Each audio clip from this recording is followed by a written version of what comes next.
Et la deuxième, c'est Guy Spaziabelli, avec qui j'ai travaillé au Palais du Bonbon, qui avait déjà réussi sa vie. Au moment où on se voit et qu'on crée cette boîte, il avait déjà vendu plusieurs de ses sociétés.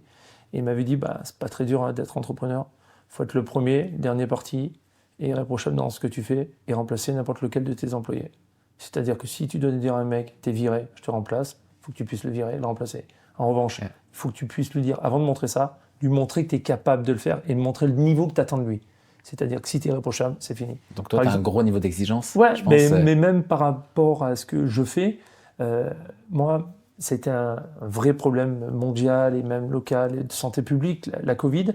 Mais pour ma prise de fonction en tant que maire, ça m'a libéré entre 6 et 8 mois où j'ai fait que bosser enfermé dans ce bureau.